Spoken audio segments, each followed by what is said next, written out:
નમસ્કાર, આપ જોઈ રહ્યા છો કે ન્યૂઝ. મહત્વના સમાચારો પર નજર કરીએ તે પહેલા નજર કરી લઈએ હેડલાઇન્સ પર. અફઘાનિસ્તાનનો કબજો તાલિબાની આતંકવાદીઓએ લીધો છે, ત્યારથી મહિલાઓ સામે એક પછી એક પ્રતિબંધો મુકાઈ રહ્યા છે.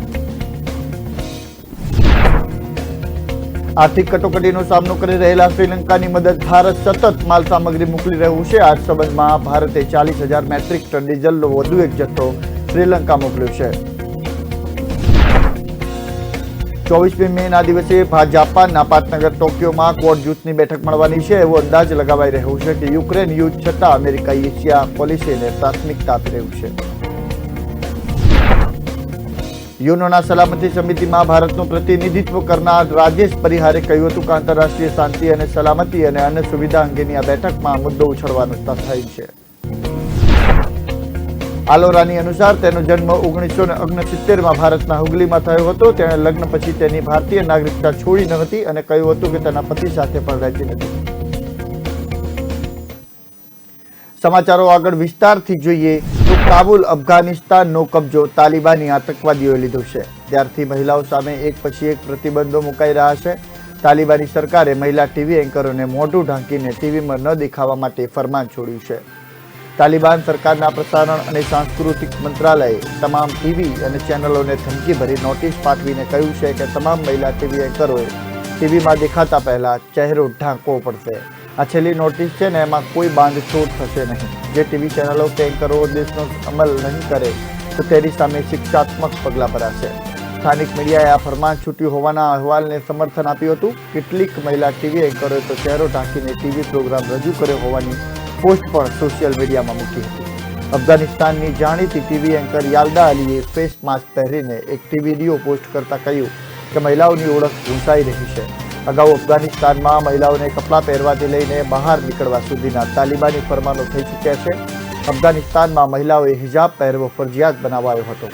એટલે સુધી યુએનનું મદદ માટે મિશન ચાલે છે કે તેમાં મહિલાઓને હિજાબ પહેરવો ફરજિયાત કરાયો હતો.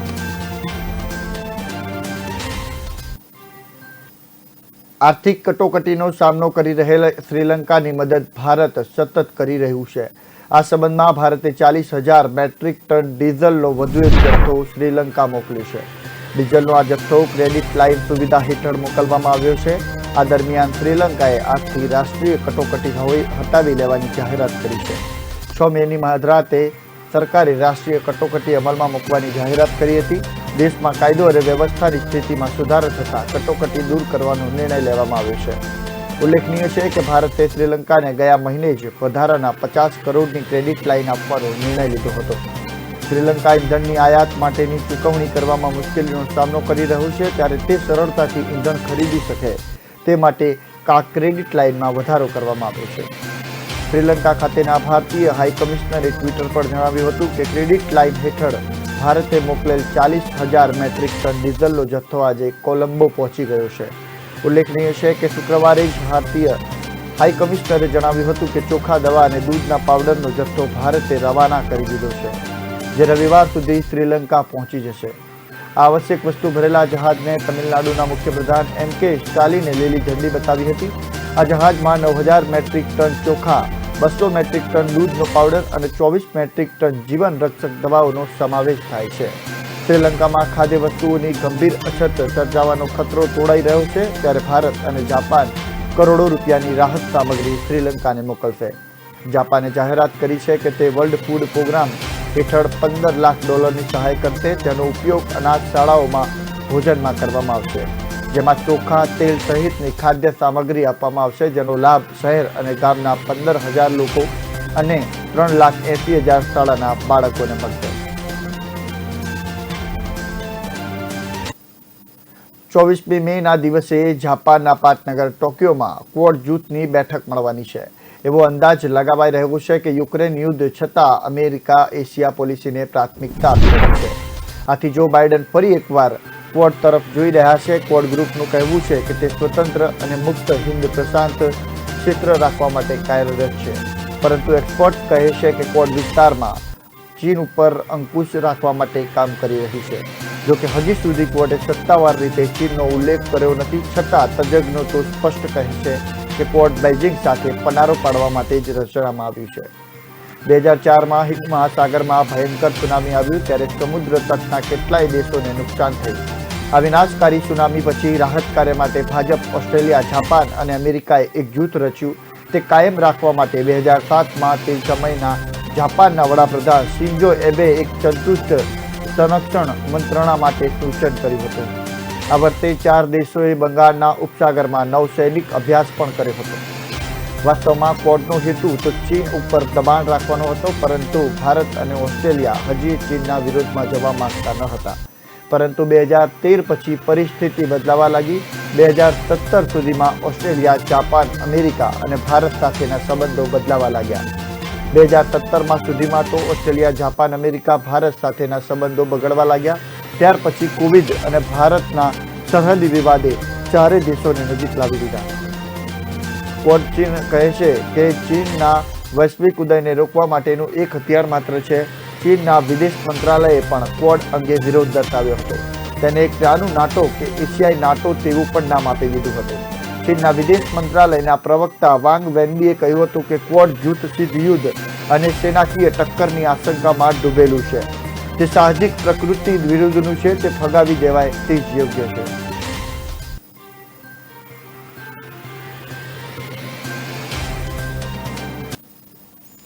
જમ્મુ અને કાશ્મીર અંગે બિલાવલ ભુટ્ટોએ કરી અકારણ ટીકાનો બરોબરનો જવાબ આપતા યુનોના સલામતી સમિતિમાં ભારતનું પ્રતિનિધિત્વ કરતા રાજેશ પરિહારે કહ્યું હતું કે આંતરરાષ્ટ્રીય શાંતિ અને સલામતી અને અન્ન સુવિધા અંગેની આ બેઠકમાં આ મુદ્દો ઉછાળવો અર્થહીન છે.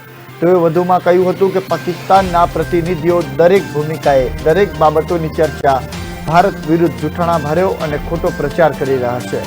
સલામતી સમિતિની આ બેઠકમાં પાકિસ્તાનના પ્રતિનિધિ બિલાવલ ભુટ્ટો જરદારીએ ભારતના સંવિધાનમાંથી દૂર કરાયેલી 370મીની કલમ તથા જમ્મુ અને કાશ્મીરમાં મત વિસ્તારોના પુનઃ અંકનનો મુદ્દો ઉઠાવ્યો. ત્યારે પ્રત્યુત્તર આપવાના અધિકારનો ઉપયોગ કરી ભારત સ્થાયી પ્રતિનિધિ રાજેશ પરિહારે સ્પષ્ટ જણાવ્યું હતું કે ભારતની આંતરિક બાબત છે જેની આ બેઠકમાં ચર્ચા કરી શકાય નહીં. સાથે કહ્યું હતું કે જમ્મુ અને કાશ્મીર તથા લદ્દાખ ભારતના આંતરિક ભાગો હતા અને રહેશે જ. તેમાં પાકિસ્તાને ગેરકાયદેસર કબજો કરેલો વિસ્તાર પણ આવૃત છે અને ગમે તેટલી રાજકીય ચર્ચાઓ કે પ્રચાર કોઈ પણ દેશ તરફથી કરવામાં આવે છતાં તે વાસ્તવિકમાં કશો ફેરફાર થઈ શકશે નહીં. આ સાથે તેઓ કહ્યું હતું કે પાકિસ્તાને કોઈ પણ પ્રદાન કરવું હોય તો તે રાજ્ય ત્રાસવાદ બંધ કરી શકે તેમ છે. બાકીની તેઓની ટીકા પ્રત્યે તો અમે તુચ્છકારથી જ જોઈએ છીએ, કારણ કે તેને તે જ યોગ્ય છે. પાકિસ્તાનના વિદેશ મંત્રી બિલાવલ ભુટ્ટો વિદેશ મંત્રી થયા પછી પહેલી જ વાર અમેરિકાની મુલાકાતે ગયા હતા. ત્યારે ન્યૂયોર્કમાં પણ એક પત્રકાર પરિષદને સંબોધતા તેઓ કહ્યું હતું કે ઓગસ્ટ 5, 2019ના દિવસે ભારતે તેના સંવિધાનમાંથી કલમ 370 દૂર કરી અને જમ્મુ અને કાશ્મીરમાં મત વિસ્તારની પુનઃરચના કરવાના ભારતના નિર્ણય પરિસ્થિતિને વધુ ગૂંચવી છે. તે યુનો ઉપરાંતના તેમજ જીનીવા સમજૂતી પરના આક્રમણ સમાન છે.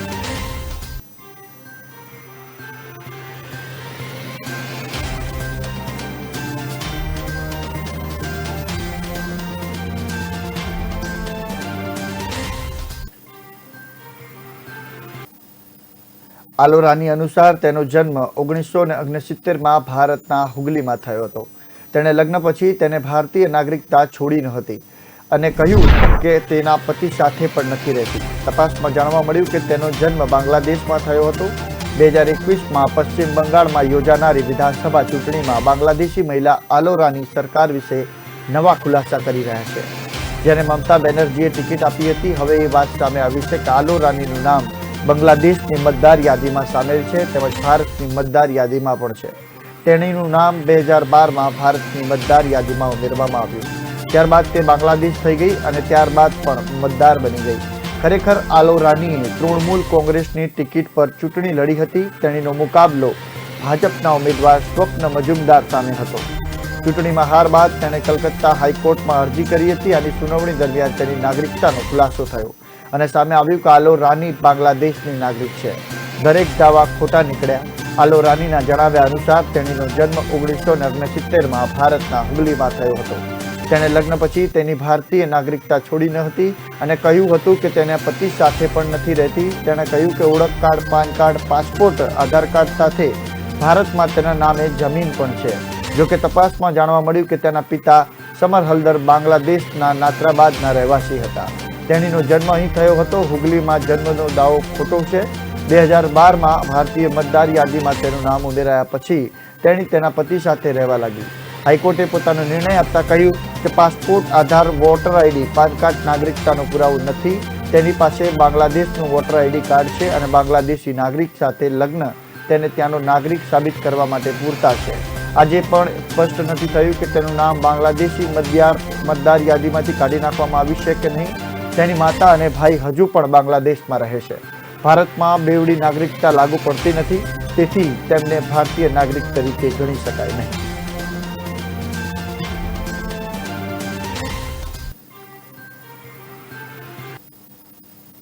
સમય થયો છે વિરામનો. વિરામ બાદ વધુ સમાચારો પર નજર કરીએ.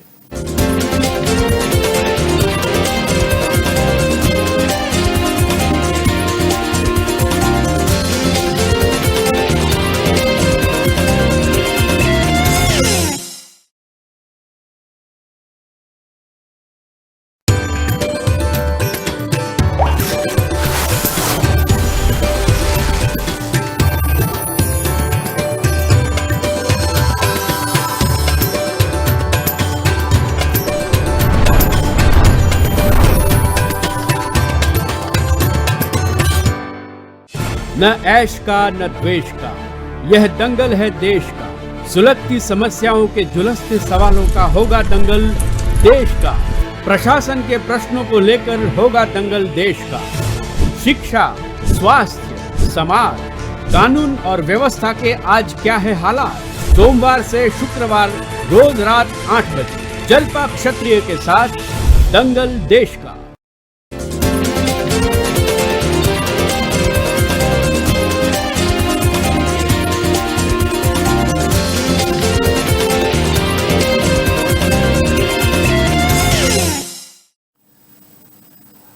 બ્રેક બાદ સ્વાગત છે આપનું. આગળ સમાચારો પર નજર કરીએ તો ચારધામ યાત્રા 3 મેના રોજ ગંગોત્રી અને યમુનોત્રી ધામના દરવાજા ખોલવાની સાથે શરૂ થઈ ગઈ હતી. જ્યારે કેદારનાથ ધામના દરવાજા 6 મેના રોજ અને બદ્રીનાથ ધામના દરવાજા 8 મેના રોજ ભક્તો માટે ખોલવામાં આવ્યા હતા. યાત્રાધામ યાત્રાને ભક્તોમાં ભારે ઉત્સાહ જોવા મળ્યો હતો. ચારધામ યાત્રામાં અત્યાર સુધીમાં 8 લાખથી વધુ ભક્તોએ ધામોના દર્શન કર્યા છે. કેદારનાથ ધામમાં 2.70 લાખ ભક્તોએ બાબા કેદારનાથના દર્શન કર્યા અને તેમને સુખ અને સમૃદ્ધિની કામના કરી. આ વખતે ચાર ધામના દર્શન કરવામાં યાત્રામાં આવતા યાત્રિકોમાં ભારે ઉત્સાહ જોવા મળી રહ્યો છે, જેના કારણે ધામોની વહન ક્ષમતા અનુસાર મુસાફરોની નોંધણી પૂર્ણ થાય છે. આ વખતે ચારધામ યાત્રા 3 મેના રોજ ગંગોત્રી અને યમુનોત્રી ધામના દરવાજા ખોલવાની સાથે શરૂ થઈ હતી, જ્યારે કેદારનાથ ધામના દરવાજા 6 મેના રોજ અને બદ્રીનાથ ધામના દરવાજા 8 મેના રોજ શ્રદ્ધાળુઓ માટે ખુલ્યા હતા. બદ્રીનાથ કેદારનાથ મંદિર સમિતિના પ્રમુખ અજયે જણાવ્યું કે મંદિર સમિતિ ધામોમાં શ્રદ્ધાળુઓને સરળ દર્શન આપવાની જાણકારી આપી હતી. તેમણે કહ્યું કે ધામોમાં યાત્રિકોની ભીડને નિયંત્રિત કરવા માટે સરકારે દૈનિક દર્શનની ક્ષમતા નક્કી કરી છે. તેમણે યાત્રિકોને નિયત ક્ષમતા મુજબ રજીસ્ટ્રેશન કરાવ્યા બાદ જ યાત્રા કરવા વિનંતી કરી હતી. મંદિર સમિતિના મીડિયા ઇન્ચાર્જ ડોક્ટર હરીશ ગૌરે જણાવ્યું હતું કે 21મી મે 8 લાખ શ્રદ્ધાળુઓ ચારધામની મુલાકાત લીધી છે. કેદારનાથ ધામમાં સૌથી વધુ 2.70 લાખ દર્શન છે, જ્યારે બદ્રીનાથ ધામમાં 2.40 લાખ, ગંગોત્રી ધામમાં 1.49 લાખ અને યમુનોત્રી ધામમાં 1.16 લાખ દર્શન છે.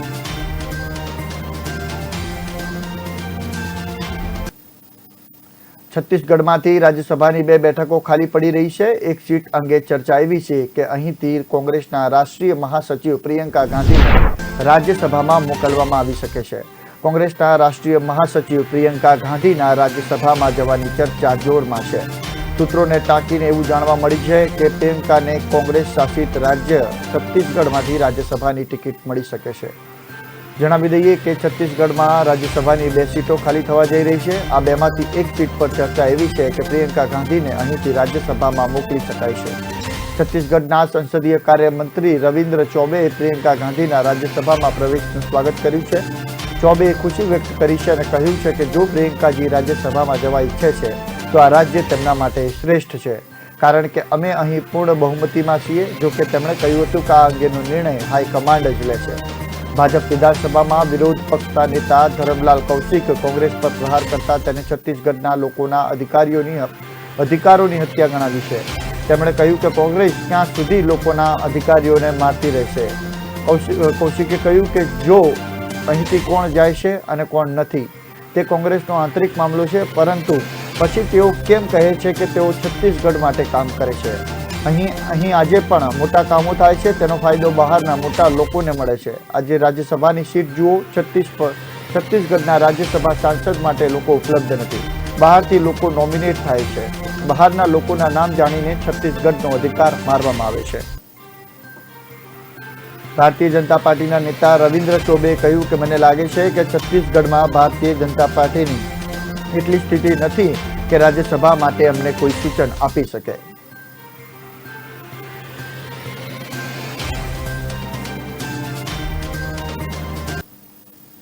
આગળ સમાચારો નવસારીથી. નવસારીના ખુદવેલમાં વડાપ્રધાન નરેન્દ્ર મોદીના કાર્યક્રમની તારીખ બદલાઈ છે.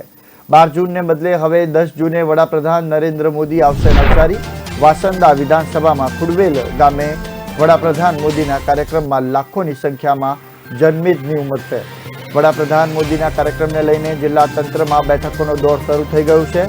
આદિવાસી પટ્ટામાં આદિવાસીઓના વિકાસ અને ઉત્થાનની વાતો સાથે યોજાઈ રહ્યો છે વડાપ્રધાનનો કાર્યક્રમ.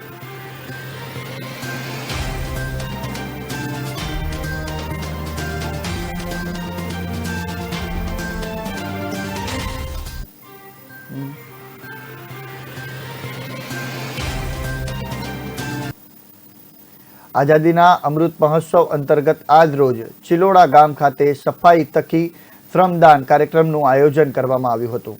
આ કાર્યક્રમનો આરંભ રાજ્યના રાજ્યપાલ શ્રી આચાર્ય દેવવ્રતના હસ્તે કરવામાં આવ્યો હતો. રાજ્યપાલ શ્રીએ ચિલોડા ગામની શેરીમાં પડેલા કચરાની સફાઈ કરીને આ કાર્યક્રમનો આરંભ કરાવ્યો હતો. રાજ્યપાલ શ્રી પોતાના હસ્તે ઝાડુ મારી કચરાની સફાઈ કર્યા બાદ તેની કચરા પેટીમાં પણ ભરી લીધો હતો. આ કાર્યક્રમમાં ગાંધીનગર જિલ્લા પંચાયતના પ્રમુખ શ્રી દિલીપભાઈ પટેલ, ગાંધીનગર ધારાસભ્ય શ્રી શંભુજી ઠાકોર, ગાંધીનગર જિલ્લા કલેક્ટર શ્રી ડોક્ટર કુલદીપ આર્ય, ગાંધીનગર જિલ્લા વિકાસ અધિકારી શ્રી સુરભી ગૌતમ, જિલ્લા ગ્રામ વિકાસ એજન્સીના નિયામક શ્રી દેવાંગ દેસાઈ સહિત ગામના અગ્રણી અને ગ્રામજનો આ સફાઈ કાર્યમાં સહભાગી બન્યા હતા.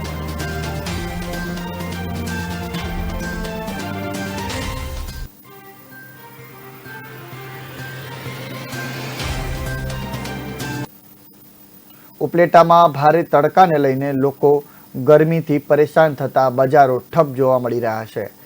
રાજકોટ જિલ્લાના ઉપલેટામાં ગરમીથી લોકો હેરાન થતા બજારમાં કોઈ હલચલ ન હોવાના કારણે કર્ફ્યુ જેવો માહોલ સર્જાતા વેપારીઓ પરેશાન થઈ રહ્યા છે અને લોક તડકામાં પણ નથી નીકળી રહ્યા. હાલ ઉનાળાને લઈને કાળઝાળ તડકો પડી રહ્યો છે, જેમાં લોકો ગરમીથી હેરાન પરેશાન છે, જેને કારણે ઉપલેટાની બજારમાં માણસોની અવરજવર નહિવત જોવા મળી રહી છે. વેપારીઓને ત્યાં ગરાગી ન હોવાથી વેપારી પરેશાન થઈ રહ્યા છે. જે રીતે ગરમીના કારણે લોકો ઘરની બહાર નીકળવાનું પસંદ ન કરતા હોય, જેને લઈ શહેરના માર્ગો ખાલી ખમ જોવા મળી રહ્યા છે.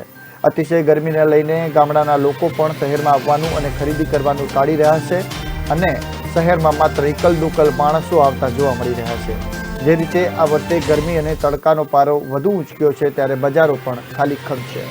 ત્યારે સિઝનના સમયમાં ગરાગી નથી દેખાતા વેપારીઓ પણ અત્યારે મૂંઝવણમાં જોવા મળી રહ્યા છે.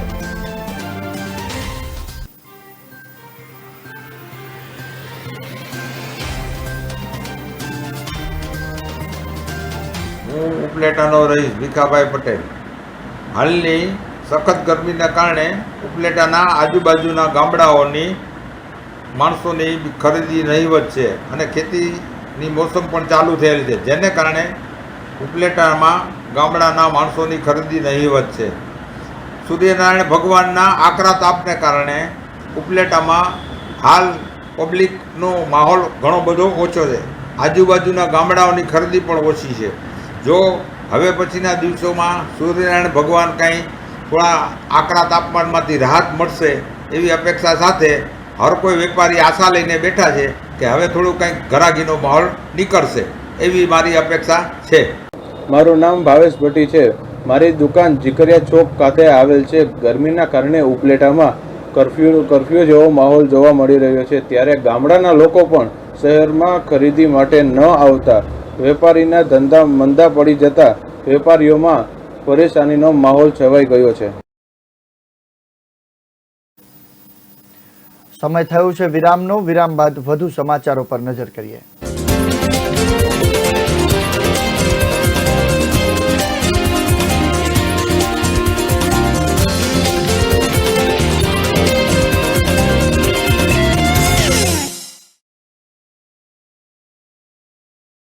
कामयाबी की असली पहचान तभी होती है जब उसकी बुनियाद मजबूत हो, क्योंकि जिन्हें खुद पर भरोसा हो उनकी ताकत कभी कम नहीं होती है.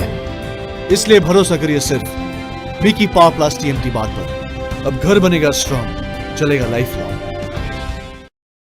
પ્રજાના પ્રાણ પ્રશ્નોને વાચા આપે છે કે ન્યૂઝ. વાત ગામડાની હોય કે ખેડૂતના ખેતરની, કૃષિ બજારની હોય કે મોંઘવારીના માર્ગની, મહિલાની મૂંઝવણ હોય કે નાના વેપારીના મનની ગૂંચવણ, વિદ્યાર્થીની વાત, પ્રજાને મૂંઝવતી તમામ વાત એટલે જનતાની વાત. ઉઠાવો ફોન અને ડાયલ કરો. કે ન્યૂઝ રજૂ કરશે જનતાની વાત જનતાના મુખે.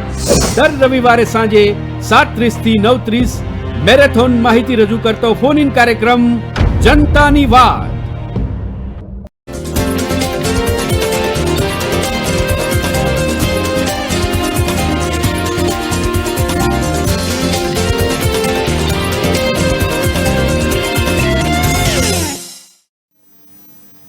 બ્રેક બાદ સ્વાગત છે આપનું. આગળ સમાચારોની વાત કરીએ તો સુરત જેમ્સ એન્ડ જ્વેલરી કોલેજના 100 વિદ્યાર્થીઓનો દીક્ષાંત સમારોહ યોજાયો.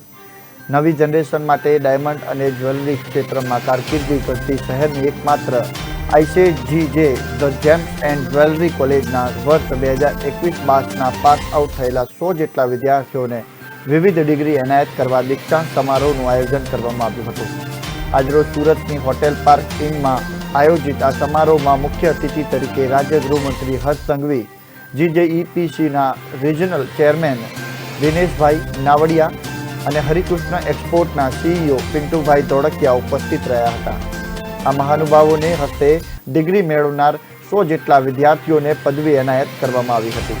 સમારોહ અંગે કોલેજના ચેરમેને જણાવ્યું કે વર્ષ 2021-22માં કોલેજમાંથી 100 જેટલા વિદ્યાર્થીઓએ ડિગ્રી હાંસલ કરી છે, જેમાં પ્રોજેક્ટમાં 40, ડિપ્લોમા ઇન જ્વેલરીમાં 30, ડિપ્લોમા ડાયમંડમાં 20 અને જેમ્સ એન્ડ જ્વેલરી ગ્રેજ્યુએશનમાં 10 વિદ્યાર્થીઓના સમાવેશ થાય છે.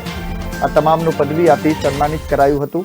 આ અવસરે વધુમાં ડિગ્રી પ્રાપ્ત કરનાર વિદ્યાર્થીઓને માર્કેટિંગ, બ્રાન્ડિંગ અને ફ્યુચર વિશે માહિતી આપી હતી. કોલેજમાં 50% વિદ્યાર્થીઓ ગુજરાતના અને 50% વિદ્યાર્થીઓ દેશભરના અને અન્ય રાજ્યોના છે. આ કોલેજમાંથી ડિગ્રી મેળવનારા જ્વેલરી, ગોલ્ડ, ડાયમંડ, ઈ-કોમર્સ વગેરે ચમકદાર કારકિર્દી બનાવે છે.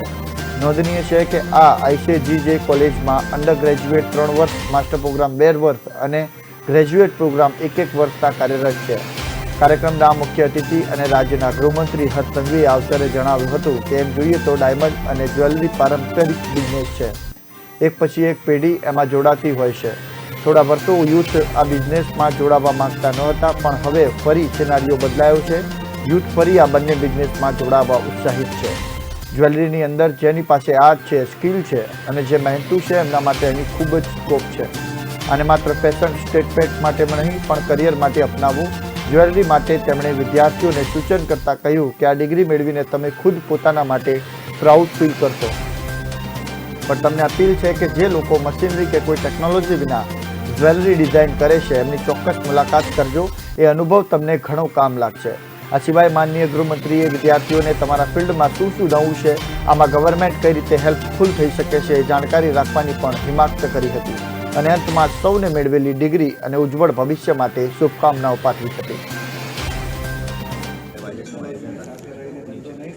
સુરત શહેરની અંદર ભારતના પ્રાઇમ મિનિસ્ટર શ્રી નરેન્દ્રભાઈ મોદી જ્યારે પણ અહીંયા સુરત આવતા ત્યારે એક એમની કલ્પના હતી કે સુરત ધીરે ધીરે વેલ્યુ એડિશનના બિઝનેસની અંદર એન્ટર કરે. આજે એમનું સ્વપ્ન સાકાર થતું દેખાઈ રહ્યું છે. આજની તારીખે સુરત શહેરની અંદર 350 કરતાં વધારે ડાયમંડ મેન્યુફેક્ચરિંગ, જ્વેલરી મેન્યુફેક્ચરિંગના યુનિટો કાર્યરત છે. જ્યારે ઇન્ફ્રાસ્ટ્રક્ચર ડેવલપ થતું હોય એમની સાથે સાથે વર્કફોર્સની પણ જરૂર હોય છે. મને એ બાબતનો ગૌરવ છે. કલ્પેશ દેસાઈ દ્વારા ચલાવી રહેલી international school of gems and જ્વેલરીના મારફતે દર વર્ષે અલગ અલગ કોર્સની અંદર જે સ્ટુડન્ટો પાસ થઈને જે ઇન્ડસ્ટ્રીના રિક્વાયરમેન્ટ છે એ પ્રમાણે વર્કફોર્સ પૂરો પાડે છે. તે બદલ હું ઇન્ડસ્ટ્રી વતી એમનો ખૂબ ખૂબ આભાર વ્યક્ત કરું છું. અને આજના દિવસે જે સ્ટુડન્ટોને આ ટ્રેનિંગ પૂરી કરીને જે સર્ટિફિકેશન અહીંયા મળ્યા છે એમના ભવિષ્ય માટે પણ હું ખૂબ ખૂબ શુભકામનાઓ પાઠવું છું. અને સાથે સાથે ઇન્ડસ્ટ્રીના લોકોને પણ વિનંતી કરું છું કે આવા સ્ટુડન્ટોને તાત્કાલિક પ્લેસમેન્ટ મળી રહે એમની માટે તમામ લોકો આગળ આવી અને આવા ઇન્સ્ટિટ્યૂટના મારફતે જે કંઈ સ્ટુડન્ટોને પોતાની સ્કિલ પ્રમાણે એમને જોબ મળી રહે એની માટે આપણે સહિયારો પ્રયાસ કરવો જોઈએ. વિકાસશીલ ભારતને ગ્રીનિસ વર્લ્ડ રેકોર્ડ 313 વક્તાઓ દ્વારા એક અનોખો વિશ્વ રેકોર્ડ. ગ્રીનિસ વર્લ્ડ બેકના સ્વરૂપમાં સુરત સંપૂર્ણ વિકાસ ટ્રસ્ટને મળ્યો છે. સુરતના પિયુષ વ્યાસ, પૂજા વ્યાસ અને કરતન ગોંડલિયાના માર્ગદર્શનમાં 313 વક્તાઓ દ્વારા આપણા દેશને એક અનોખા વિશ્વ રેકોર્ડ ગિનીસ વર્લ્ડ રેકોર્ડના સ્વરૂપમાં મળ્યો. વડાપ્રધાન નરેન્દ્ર મોદીના વિકાસશીલ ભારતના પ્રયાસોની નોંધ ગ્રીનિસ વર્લ્ડ રેકોર્ડ દ્વારા કરવામાં આવી.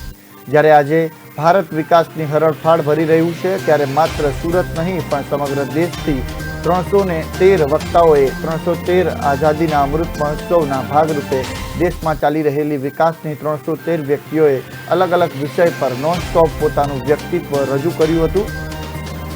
આપણા દેશને વધુ એક સિદ્ધિ હાંસલ કરાવી છે. આ વક્તાઓમાં કોલેજ સ્ટુડન્ટ, મેડિકલ પ્રોફેશન, વકીલ, સુપ્રીમ કોર્ટના જજ, ગૃહિણીઓ, વર્કિંગ પ્રોફેશનલ, સંતો, મહંતો, કલાકારો વગેરે ખૂબ જ અથાગ પ્રયાસ કરી આ વિશ્વ રેકોર્ડ જીત્યો છે. આ કાર્યક્રમના સૂત્રધાર અને આયોજક પિયુષ વ્યાસ, પૂજા વ્યાસ અને કરતન ગોંડલિયાના દિવસ રાતના પ્રયત્નો, વિષયોની વિસ્તૃત માહિતી, ટ્રેનિંગ અને યોજનાબદ્ધ આયોજનને લીધે આજે આપણા દેશને ગિનીસ વર્લ્ડ રેકોર્ડમાં વધુ એક સિદ્ધિ હાંસલ થઈ છે. મારું નામ પૂજા વ્યાસ છે. સંપૂર્ણ વિકાસ ટ્રસ્ટની હું ટ્રસ્ટી છું. અમારા ટ્રસ્ટના માધ્યમથી એક અનોખો વર્લ્ડ રેકોર્ડ સ્થાપિત કરવામાં આવ્યો છે. ગિનીસ વર્લ્ડ રેકોર્ડ આ દુનિયાનો સૌથી રેપ્યુટેડ રેકોર્ડ છે. 9 એપ્રિલના રોજ આનું આયોજન કરવામાં આવેલું, જેમાં અમારા ટ્રસ્ટી પિયુષ વ્યાસ, કરસનભાઈ ગોંડલિયા અને અમારો ખૂબ મોટો સપોર્ટ રાકેશભાઈ દુધાત, આ બધાના સંયુક્ત પ્રયાસે 313 વક્તાઓએ માનનીય શ્રી નરેન્દ્ર મોદીના વિકાસશીલ ભારતની અલગ અલગ યોજનાઓ, અલગ વિષયોની રજૂઆત કરી હતી, જેમાં વુમન એમ્પાવરમેન્ટથી લઈને દરેક વસ્તુ કવર કરવામાં આવી હતી. અને આ રેકોર્ડ આજે સુરત, ગુજરાત, ભારત પાસે છે. આ રેકોર્ડને આ મુકામ સુધી પહોંચાડવા માટે અનેક લોકોનો ફાળો છે. અલગ અલગ એટલી બધી એજન્સીએ અમને સપોર્ટ કર્યો છે, જે અમારો પરિવાર છે. ફોટોગ્રાફી, વિડીયોગ્રાફી, આ દરેક વસ્તુનું ઇમ્પોર્ટન્સ હતું. અને આજે મને કહેતા ગર્વ થાય છે કે આ ટીમ વર્ક, આ ટીમ રેકોર્ડને લઈ આવ્યું છે. અને હવે આપણે કહી શકીશું કે વિકાસશીલ ભારતનો આ રેકોર્ડ આપણી પાસે છે. આ રેકોર્ડમાં હાજરી આપવામાં ગુજરાતના ઘણા મોટા લોકોનો ફાળો છે. સમાચાર સારથીમાં બસ આટલું જ. વધુ સમાચારો માટે જોતા રહો કે ન્યૂઝ.